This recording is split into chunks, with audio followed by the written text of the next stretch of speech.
difference. They live it every single day. Their faith, leadership, and love for others have touched countless lives in this community and way beyond. Let's start with LaVell. For many years, she has served as a school social worker with the St. Joseph School District, guiding and supporting students and families when they need it the most. But her service doesn't stop there.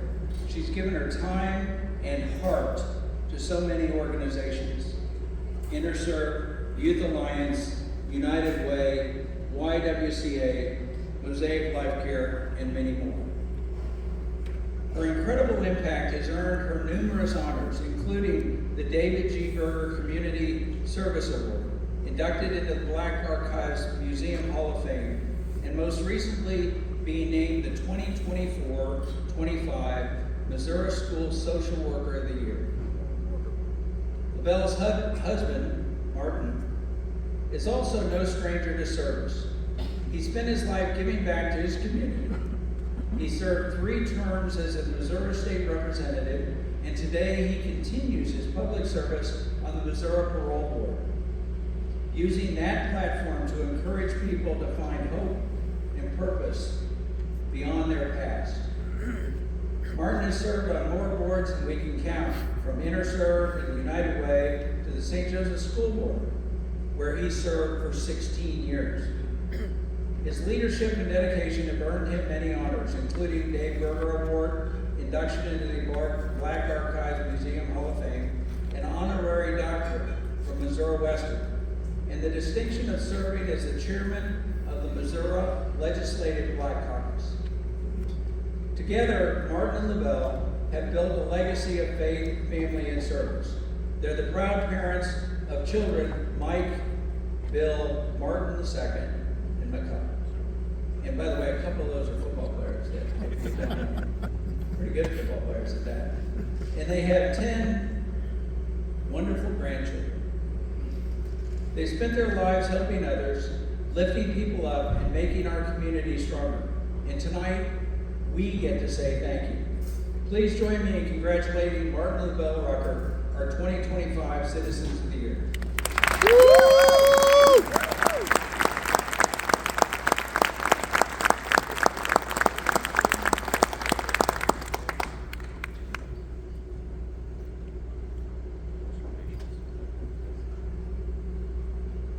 Am I going to talk? He says. No, how could I miss this opportunity to say thank you?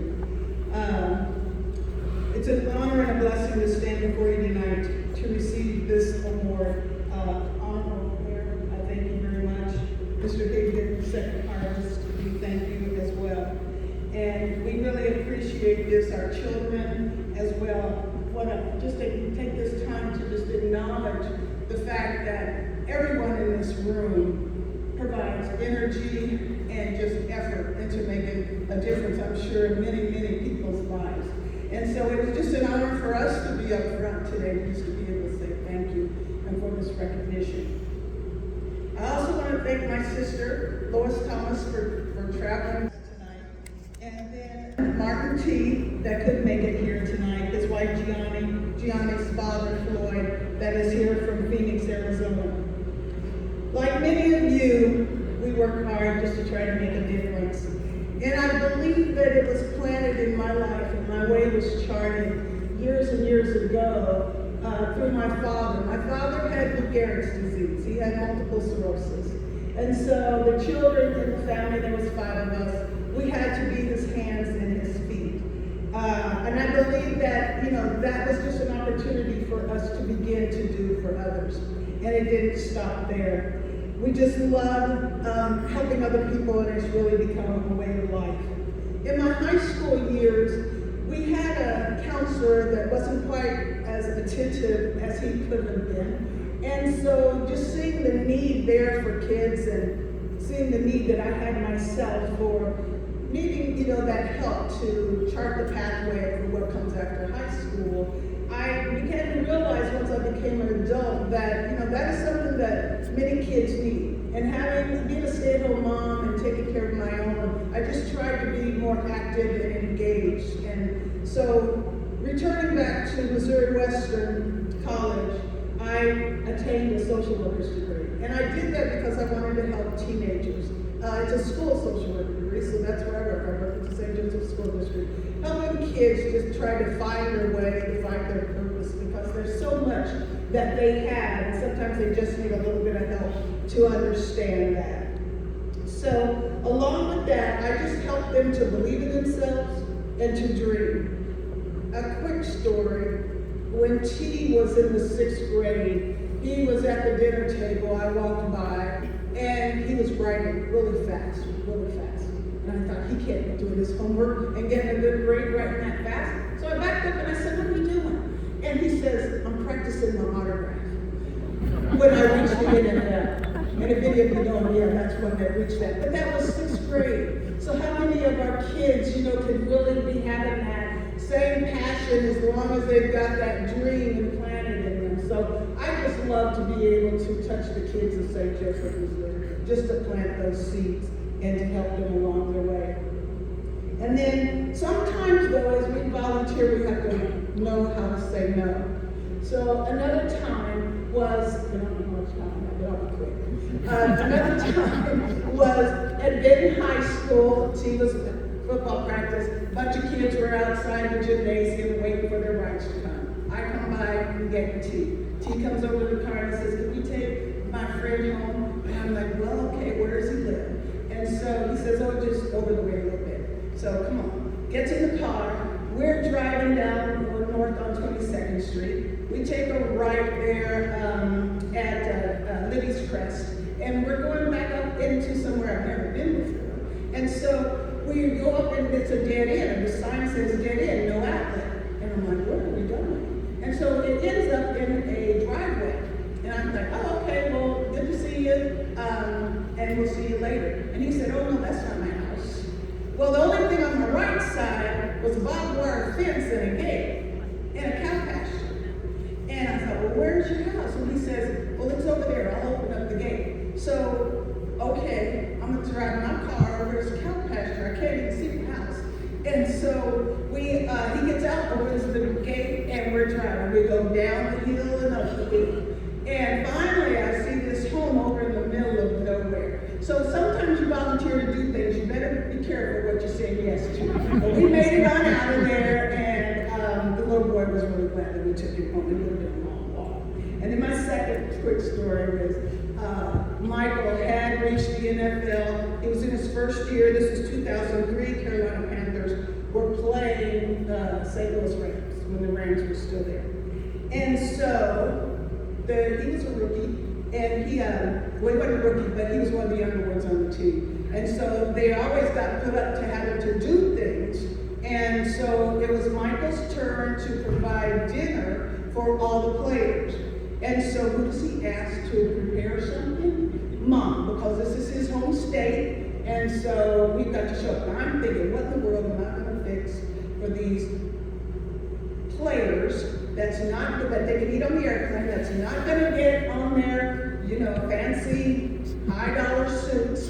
And so I'm having, and then it couldn't be in a brown bag either, right? So I'm preparing this meal for them, and it was fantastic. It turned out well. He was very appreciative, but that again was another time. It's like, be careful what you say yes to when you're going to do some things. But I just thank you all for this opportunity for us to be able. It's so rewarding and self-fulfilling when we do for others, and then just try to make a difference in the individual's life. So thank you very much.